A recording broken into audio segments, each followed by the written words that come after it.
Yeah, you know what it is, guys.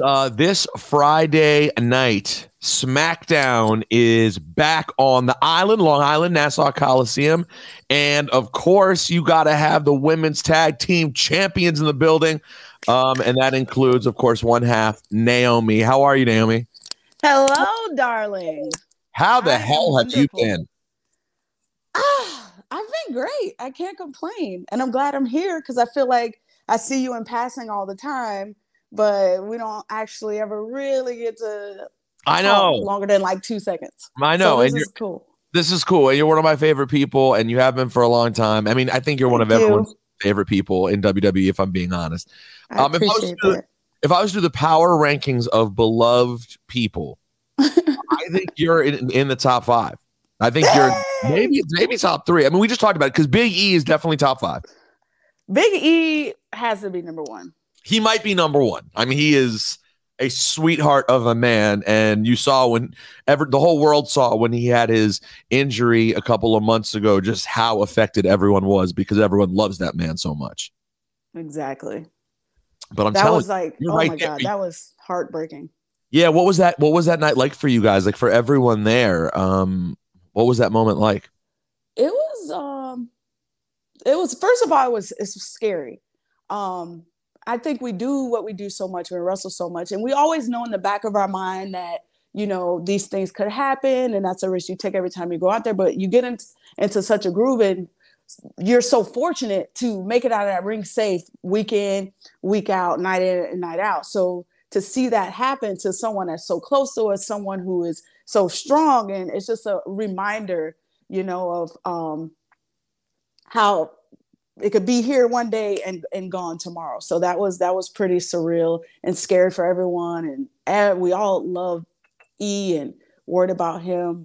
But yeah, it comes with the job.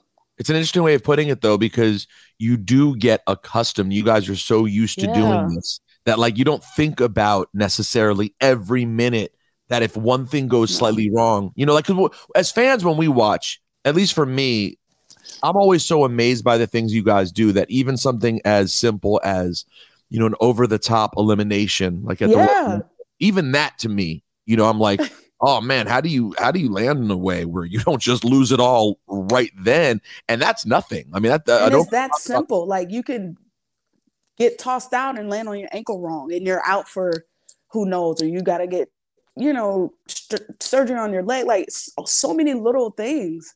And I think we don't want to think about it because we'd probably be terrified going out there every week. So you kind of don't want to obsess about it and stress yourself out about it. But at the same time, those things could happen. So it was scary. It was scary. And I think it was just it kind of checked everyone and, made us all want to be safer, more careful as much as possible. So let's start with your story, because you and I had a conversation recently about just like how much of a wrestler's life you've lived now. Like you've now married into a wrestler's family. You actually you made me think of this because you said that like even your guys' wedding, the only wedding you've had so far was on TV. Like everything you guys do is quote unquote working, and you don't come from that world. Your husband does, but you started out an entertainer and ended up all the way here. Did you ever think when you first started like your foray into pro wrestling that you would be this deep? Absolutely not. Absolutely not. I liked it and wanted to do it because it was going to continue to allow me to entertain and be athletic. But as far as that, me like doing something I love doing, that was as far as I looked at it. And I was like, well, this is pretty cool. I can, dance. I can still stay in shape. I can be fit. I can do cool athletics. I can still be entertaining until I figure out what's next. I never understood the magnitude and the reach of wrestling until I was actually in it. So what was your job right before you were in developmental? What were you doing most recently before that? Orlando Magic dancer, but I was also like auditioning for, all kind of just whatever came up, dance opportunities, I was starting like acting classes and just taking whatever was coming. Did some backup dancing for Flo Rida for a while. And just all these little opportunities that came about. But I had no idea where I was going. I just knew I wanted to perform. I figured out my niche. I like doing that. I wanted to do that. I wanted to pursue that. I didn't know if it was going to be singing, acting, dancing, or what. And how serious an athlete were you in high school? Mostly dance, and then I did do track and field. Okay. What were your events? I did the 4x1, the 200, and the long jump. Ooh. But I was all right. I wasn't bad. I would do the 400, the 100 every now and then. Not the best, but definitely above average, but not good enough to like. Considering that you are often thought of as one of the best athletes in WWE, your success in high school wasn't commensurate to that. Like exactly, that's what I'm trying to say. And also, all of my focus was still on dance. I took tap, jazz, ballet, lyrical, modern, hip hop. So that was always my focus. And then I did a little weightlifting. I was in music, choir, acting class. Like I was kind of spread all around. So, and I also went to a performing arts school. So I was dibbling and dabbling in everything. So love theater, all of that stuff. And how did you first end up in developmental? What was like, how did it happen? A simple tryout? Did someone tell you about it? How did that move happen?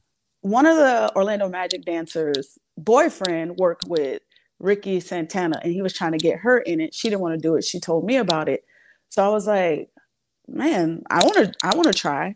So from there, when the show came, I was able to see the show, go and see the show. And Ricky Santana put me in contact. I actually went and met with him at his job to figure out like, hey, how do I find out more? Or like, what's the next step? I really want to try this. My friend told me about it, and I wouldn't be here if it wasn't for him. He gave me all the contacts. He told me when the show came, go to the back, ask for this person, which was Johnny Ace. And then I watched the show. And then from there, we talked about having a tryout. And then from there, I drove to Tampa a few months later, had the tryout. Got it. And then didn't hear from him for like 3 months. And then the Magic season was about to start again. So I had to audition for that again. You mind move down that heavy metal title you have around your shoulder? I know it's taking up let me flex. Yeah, let me flex my goal. It's all right. But you sound better without the goal, but you look fantastic with the goal. All right, so the season was starting, and you had to make a decision between whether you're going to do wrestling or Orlando Magic. Yeah, I thought it was going to be Magic because they hadn't called me back, and it was literally like the week before. I was really down about it too because I really had got excited about it, and I had seen the women perform, and I had never seen the women perform in that light. It was like a 6-woman tag, and like Melina was still there, Gail Kim was still there, Alicia Fox was in there, Kelly was there, and I was just like so blown away at how athletic they were, but also just how beautiful they were, and like it was just very empowering for me to see those women. Like it like something clicked in my head. I was like, oh yeah, I want to do this. I can do this. So when I didn't hear from them for like 3 months, I was like, dang. Because at that point I had started visualizing it and really want to do it. But it was a week before, and then I got the call back that I could come down to Tampa to developmental, and that's where it all started. And I was so happy. I was so excited. So what was it like? Who were the first people you met upon showing up to developmental? Big E. Big E was the first person I met. And I walked in and I see he was just sitting on a chair by himself. We both were new and got signed at the same time. So we both was like trying to be there early before everybody. So he was just sitting there by himself, and I just see this really big jack guy, and just went over and introduced myself, and he was just as sweet as he is now. And we kind of just, we were both just new, nervous, wondering what to expect. And that was my connection with E, and we've always had that connection or that bond just from us both being in that experience and coming into this world, meeting each other for the first time and kind of still seeing each other grow through this journey. So yeah, me and Big E, that's my day one right there. And speaking of day one, how early in that process and in being with the company did you meet your now husband? What? You like that day one transition? That was smooth. I like how you did that.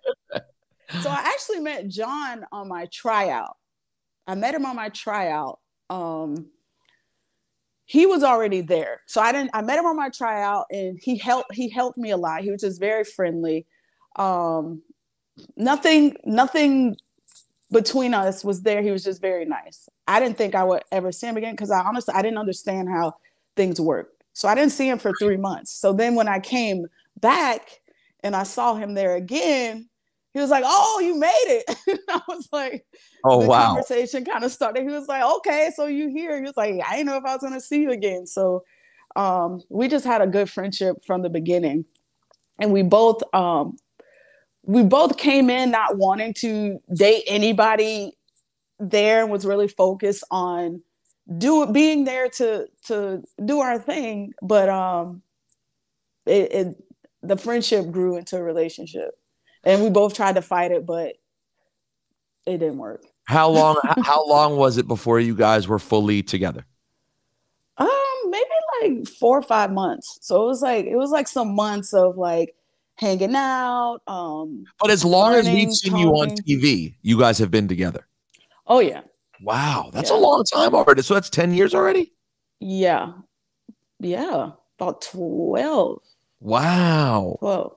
And how helpful was he in terms of like you figuring this whole thing out? Because those multi-generational wrestlers, man, like I don't know what you think, Trent, but to me, they always seem to get in a way that's just so second nature.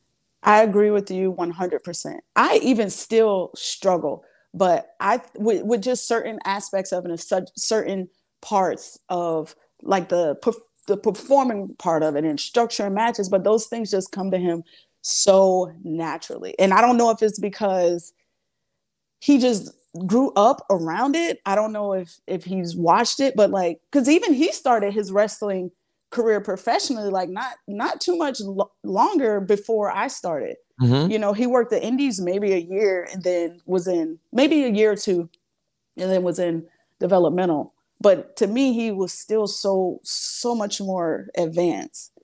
And I just think, like, I think it's a gift. Like, I feel like it's just one of those things you either you got that or you don't. Whereas me, I've had to learn that, and I'm still learning that. Those I don't know how to explain it, but it's definitely a thing that they have.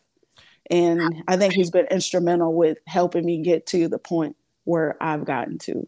Yeah, I just think it's always so valuable, like whether it's a sibling, a parent, a partner, like you can see the effect it has on people to be constantly around it all the time, especially like a family that's so gifted in that regard. Mm-hmm. When did you realize that you were definitely going to be more than a funkadactyl, and you were going to be taken very, seriously, and eventually become women's champion, etc.? When did it start to dawn on you that there was more to it for you?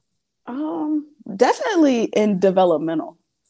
When I saw how I was grasping things and picking it up, I knew that if I just worked hard and continued at it and set those goals for myself, that I was just going to keep pushing until I got there. And definitely had some doubts, some lows, but having that family dynamic there, and having my husband there who's also been through these things, like the mental part of it, where moments where I might have felt like, all right, I can't do it, or I'm going to give up. That was the thing that kept me on track, and explaining how the business works and how the ups and downs go, and really, really instill into me that it's about the longevity and finding who you are and finding your niche. Like, don't give up on that, because everybody has that.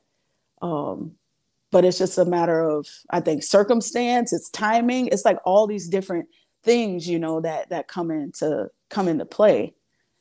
And they've definitely been a big force in keeping me focused on my dreams, my goals, and my journey here, not getting just mentally frustrated and giving up on myself. So it was, what, 2017 when you won the title for the first time? That sound right? Dang, I been 5 years ago. 5 years ago. Yeah, 5 years ago. And you become the first Black woman to capture the SmackDown Women's Title. Were you, I remember it's like in that moment, I felt like collectively the fan base was so excited because you, over the years between just being on Raw or SmackDown and then your run on Total Divas, I feel like the entire like WWE universe had really come to have a lot of love for you. Like, even if, and tell me, I don't know if you even felt this, like, even if you weren't involved in a big story, you know, even you always just got a warm reception. And then when you eventually won the title, it felt like collectively everyone was so I think everybody was like, thank you, God, finally. That is sort of what it felt like. But did you, what was that experience like for you? And did you feel that from the fans though? I did, and that was what was most special about it. Like, you getting the "you deserve it" chant, like, it just really, everything, all the time and all the struggle and all those things that it took, it made it so much more meaningful and worth it to me when that moment finally came, and it was so rewarding. Like, I was like, man, this is all I wanted, was just to be recognized and know that I deserve this moment and that I deserve to be here. And the fans gave me that. And that was all I wanted. And I got it. So it was, yeah, a memorable moment, something I'll never forget. But now that I've experienced that, I wanna get there again. So. Well, I'm gonna say, are there times when you're not like, when you're not desperate for the title? Like, everyone likes to be in a meaningful story, but I think is like, for example, us on a podcast, we always sort of complain on behalf of the characters that we like. So if I'm a Naomi fan, I'm talking about you and you're not in a prime story, right? Or like someone's in the 24/7 title picture, we all see that as like a demotion, right? It's like, oh, well, they're not involved in the big thing. Is it like that for you as superstars? Are there ever times when you're like, happy enough, as long as you're in the, you know, you have something to do, you're not necessarily needing to be in the A storyline? Or is there always a sense of, I want to be the A storyline? I think everyone is different. For me as a performer, because I've also experienced it this way, I am not one to hold the championship. I haven't held it a lot throughout my career, but I feel like the moments I have been so impactful. And to me, what's important, because once again, like, this is what I've experienced. I feel like I've gotten more out of these 6 months that I've been in a story with Sonya and doing that than I actually did when I actually had the title. So for me, I don't feel like I need that. What's most important to me is just to have that opportunity to be featured. And once I have that opportunity, it's on me to make the most out of that and get the most out of that what I can. That's how I think, that's how I feel. Were you disappointed that you and Sonya, it obviously worked out for you guys, but were you disappointed that you and Sonya didn't get to blow the whole thing off at WrestleMania? Did you think that was a possibility for a while? I did think that was a possibility. It could have been. It definitely could have been. I would have enjoyed that as well, especially just when we saw how far the story was going and how long. I think that would have been an awesome cap to put on it. However, it worked out. I mean, it worked out for yeah, like at the end of the day, there is only so much control and say so we can have. And I think things happen no matter what. You can always make something more or come from that. You know what I mean? I think the directions we're going in, it'll work out. Sonya's she's dope. Well, y'all are both killing it right now. Thank you. You secured won the titles at WrestleMania. Sonya wasn't on the show. Sonya wasn't on either day. And I know. And I at the time, which is crazy. That blew my mind. It blew my mind. Blew like all of our minds. And it's so funny how this business works though. So it could naturally make you think, oh man, what's going to happen to Sonya? Boom! You fast forward a couple of months later, Sonya's involved in everything. She's having a great run right now. And that's the great thing about her. You can shift and move her in so many places, and she's so adaptable. She can stay in charge. You can throw her in the ring. You can. She's so incredibly talented, and she understands as well. That's what I love most about her. So she'll be good. I'm also glad that we have her in the ring and off the panels, because frankly, I'm tired of her wearing nicer suits when she sits next to me. So let's just keep her. Keep her in the ring. She be killing it. No, with the suit game. Sonya's apparel game in general she's playing on the high level. She's on point. She marks all the boxes for me. As much as I can't stand her, and I hate to admit it.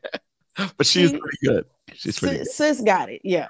How was your relationship with Sasha prior to you guys being put together? Because it seems like, sometimes these days in WWE, tag teams come out of nowhere. You're like, how did these people end up together? Why are they friends? Oh, they broke up already. Okay. Whereas for whatever reason, the second the Boss Glow thing kind of happened, it looked like you guys gelled very quickly. And I immediately thought, I think both of them are benefiting from this. What was your guys' relationship like prior, and what is it like now? Always have had a good working relationship, always. From the day she came in, I just admired her work. I thought she was super talented, and I just always had her back. It was just something special about her. All of the four horsewomen, to be honest, but Sasha just clicked with Tamina and I. And it wasn't like forced, and it wasn't like, because we came in and we did all the teams and factions together, but we really, when we heard the girls, we would be teamed up with the new girls from NXT. Me and Sona was like, man, I hope we get Sasha. We want Sasha. Sasha is cool. We like Sasha. And then getting to ride together and experience the road life together, and the car rides, and the ups and the downs and the tears. Like, there's just so much history there. And we never lost that. We never left that. Even when our team split, we knew that it was for her to grow and to be the star that we knew she could be, that the company needed her to be, and for her to evolve and excel on her own. So that's something we all wanted for each other, and especially for her. So now that we've both kind of been able to do that and experience and have our own individual things, when the idea came for us to be brought back together, it was like, we hadn't thought about it, but we was like, hell yeah, okay, let's do it. Like, that's easy, and we just play off of each other. We respect each other, and we have the same goals as far as what we want to do with these titles, and elevate them and make the company see what we can do with them, and that these titles are meaningful, and to open up more opportunities for other women and get these titles on these pay-per-views, and exactly do what they do. Yeah, that would be really like, and that's what should happen. I mean, I think there's a lot of talent in the women's tag division, and the more that teams can get an opportunity to build something, the better. Like, you look at someone like Rhea, for example. She's bounced around now and had multiple partners in very short order. Now, again, it's funny how things work in the long run, because I think Rhea is now coming into her own in a lot of ways. Definitely. But a couple of those teams, the second you got used to her being one place, the team wasn't there anymore. And so it's nice to see consistency and see teams that you can believe are a tag team, that actually, but listen, we don't expect everybody to be the British Bulldogs, or the Killer Bees, or the Usos, but it's nice to see some, level of consistency there. Agreed. Tell me how you go about the Royal Rumble gimmick every year? Because you obviously now have a thing where at the Rumble you have to do something crazy and creative and spectacular. And I always watch, nervously because I'm like, oh my God, it must be so scary. So what is that process like? And how scary is it knowing that, if you mess up, it happened to Kofi this year. If you mess up, you just mess up. And listen, Kofi's done it like 14 times. You're bound to have one go slightly wrong. Ooh, and that's the scary part about it. And I also I'm at the point now where I'm like, I'm not putting that pressure on myself, and I'm not. If it's there, it's there. If it's not, that's okay. But so all it's usually all you deciding what you think is best. Like, hey, I'm gonna give this a shot. And if you're like, I'm not really feeling anything this year, that's fine. Exactly. Yeah. Oh, that's nice. And each year it gets harder and harder to not recycle and to get more creative. So I don't know. Well, and you don't want to try it the year too long. I mean, listen, you do this too long, you're going to be 40. You try to jump off, come up 4 feet short. You're like, wait, hold on a second. This is not. I'm telling you right now, I'm not doing it. If it don't feel right, and if I'm that shook about it, just throw me over the top. Did you guys realize? Listen, I'm going to say something. I don't think it's controversial, but you tell me if you guys had this conversation ever. The Women's Royal Rumble crushed the Men's Royal Rumble this year. I mean, that was the consensus among fans. Was that a talked about thing in the locker room that y'all know you did your thing? Well, yes. Yeah. Okay. That's always like, as women, I feel like we always, even on like every show, even in live events, we don't care. The moment we stop having that expectation for ourselves, we know we're going to get dragged. Like, there isn't even room, I feel like, to go light or to take it easy. So it's always our goal when we go out there is we want to be better than the men. We want to outdo the men. We want to show like we can hang. We just as good. And they're coming to see us just as much as they're coming to see you.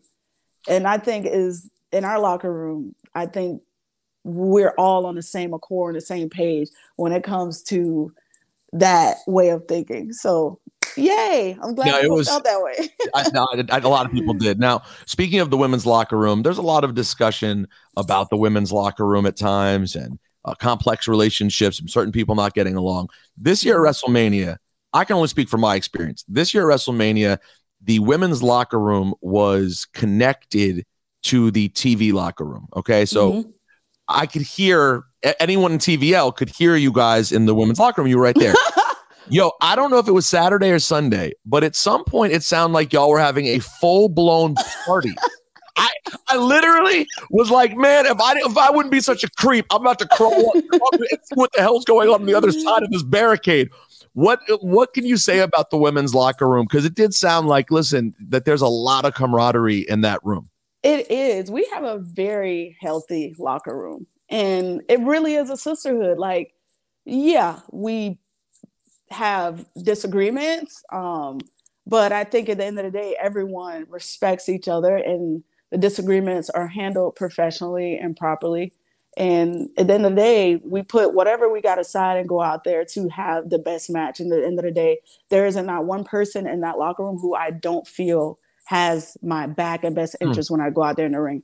I don't care if we just went in on each other. When we step between those curtains, like, we all have that understanding with each other that, like, I got you. We'll deal with this later or whatever. And like, to me, that's what the sisterhood and it's all about. I don't think you guys get enough credit for that. Like, I really feel like people point out, there's some known stories of people who did not, who have moments where they're not getting along, whether it was Sasha and Charlotte or Becky and Charlotte, whatever these different moments we've had. And people sort of end up, I feel like, spinning it negative instead of looking at it as, first of all, men have always been competitive in that regard as well. Right. But beyond that, what I respect the most is when people aren't really in love with each other at that time and still protect each other and put on great matches. That's the thing. By the way, that's the whole thing. That's the whole thing. That's the whole thing. And everyone in that locker room does that. That's why you may hear such and such and getting along, but you hear us in there having a good time because it's never that deep, especially if you've been here as long as some of us have been here and around each other. Like there's a bond there with each other for life, even after we're done here. Like the experience that we share here is just so unique and so strong. Not too many people know about that. So you always have this special connection with these women in this locker room because of our experience and this very unique job that we have and that we do together. And like we're gone away from home so much. It would be crazy if we just came in happy, smiling, hugging every day. Like before the pandemic was on the road 270, 300 days out of the week. Like there's times where we're jet lagged, we're exhausted, we're hungry, we're hurting, we're in pain. And you just may be a little snappy that day. Right. But that doesn't mean you don't not like each other or you don't love each other, you don't respect each other. So that's where, to me, the performance part comes in, because that's where I think we all show that respect at the end of the day, regardless of our difference, regardless of our status, regardless how we may be feeling at work. When after the match, it's like, thank you. Good match. I appreciate you. Was that enhanced even more when you were doing the reality shows? Because it seemed like your relationship with the Bellas, you and the Bellas seemed extremely tight. And obviously you guys were all at that point, John, Daniel Bryan, John Cena, everyone was sort of around each other. Yeah. Did that just take the bonds to a different level with those people? 100%. 100%. And, it's also different being with each other, like around work, but when you're with each other in your home and family environment, like that's a different side of you. So getting to see those sides of my castmates definitely made me bond with them even more and just really, really develop real close friendships with them for life. Do you think we'll ever see the Bellas back again in any sort of real way? Or you think it'll be a pop in here and there? And also, let me add to that. Do you think the Bellas get their due? My co-host, that guy Greg, always talks about how underrated he thinks their impact was on the wrestling business in terms of popularity and eyeballs they brought. Do you think they get the credit they deserve? Absolutely not. And I don't know if it's just I don't understand that, but the doors that they've opened, even just from Total Divas, just that one aspect from Total Divas. We would have never got that show and opportunity without the Bellas and them allowing to bring in other talent and just the amount of mainstream eyes that was able to bring to wrestling. I still get recognized to this day from Total Divas, not even from when they're not a wrestling fan. They're just a diva. Exactly. Yeah. When people come up to me calling me my real name, it's from Total Divas, you know? Right. So yeah, I don't think the amount of time that they've been around, also them not coming from a wrestling background and just being able to me, like stand the test of time. Like they're still relevant, they're still around, they're still here, they can still come and kick ass anytime that they want. And they're still growing, they're still evolving outside of here. We haven't seen any women really do that to the magnitude that they have until they've done it. And now that's given us, goals and know that these things are possible. We can do all these things after because they've done it and they've shown us it's possible. Well, listen, you also deserve. Let me give you and Natty some credit too, because you and Natty may be the only two girls remaining from basically the pre-women's revolution era. Really, y'all were in the Divas era. You dealt with the BS of the era prior and have now made it, and were able to blend with the new style that came along and adapt. And for you, could just continue to improve. Because Tamina too. Tamina, I think. Tamina too. Yeah. Yeah, we're the only. Tamina came after you though, right? No. She debuted with the Usos. Oh, that's right. She before debuted me. With the Usos. Mm-hmm. So me and Tamina, we bonded because she was with the boys in developmental. So I was always with the boys. Tamina was then with the boys, and all Samoans are like family. It don't matter if like she debuted 2010, by the way, May 24th, 2010. Yep. Woo! Wow. Yeah. Sheesh. By the way, can you keep track? Can you keep track of the actual Samoan family? Like, do you know? Nope. You don't even know who you're actually officially related to or not? No. Because everyone just is cousin. Everybody is fam. Everybody is cousin. It's too many of them. There's too many of them. I would love to break down that family tree one day, but I also feel like we need his dad to like really break it down and help us. He's probably the only one that knows, like off the top of his head, how. Your father-in-law, that is. Yes, pops. Yeah. Big Quiche. Does Rikishi ever show you anything? Does he ever talk to you about your performance or anything like that related to your wrestling? Mm-hmm. Yeah. Which is always helpful. And I always like his perspective and viewpoint because he give it to me straight. He don't sugarcoat it. And I just know it's for my best interest. Are there any traits, last thing for you, any traits to wrestlers? Like, is there anything that like wrestlers just do? And I don't mean in the ring. I don't mean at work. I just mean, listen, workers are workers, man. It's an interesting world, right? You know, like it is. Was there anything you had to adapt to just about the way that wrestling people kind of live their life day to day? I mean, yeah, there's a lot of things. Like one of the things was the handshake thing. How real is the handshake thing? If you want to explain that for us.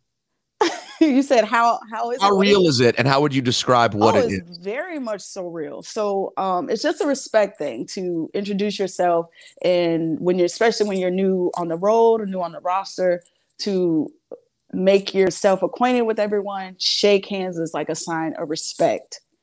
And not coming from this world, I didn't really got in trouble a couple of times for not doing that. Because people are like, who she thinks she is? But it's like, it's just one of those things like, no, I didn't know. Like, I forgot. Like, oh my God, I didn't mean to be disrespectful. I'm so sorry. I'm not being standoffish. I'm not this. So now that's just a habit I picked up. I shake hands everywhere with everyone because it's just embedded in me now. But now we're in a time where like shaking hands is weird. So I'm all messed up. Like, because now I go to shake people's hand and people are like, mm-mm. And I'm like, oh, sorry. Okay.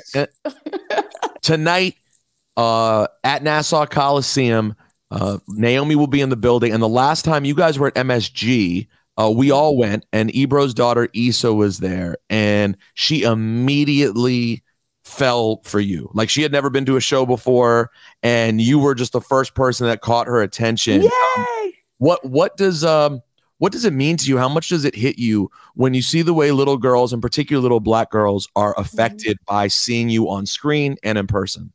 I love it so much because it just reassures me that what I'm doing is meaningful and it matters. Because even there's times where I think like, is it time? Like, have I been the glow for too long? Do they need to see more from me? Like, there are times where those doubts sink in, especially with social media, which I usually do pretty good about filtering that and processing it well. But also just when you see negative things, sometimes you process it and you think.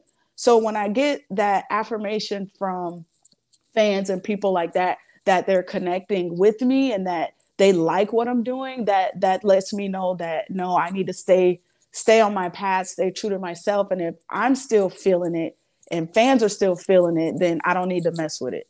No, let the glow continue. Continue to let the glow. SmackDown live tonight at Nassau Coliseum on Long Island. Get your tickets. Naomi, I will see you Sunday in Providence, and continue being amazing. Everyone loves you. You already know all of this, but we appreciate your time. Thank you. And we got to get a cute picture this time. No, because the last picture was trash in a different kind of way. So bad. So we're going to get there. We're going to get there. All right, brother. See you Sunday. Yeah, see you Sunday. Thank you.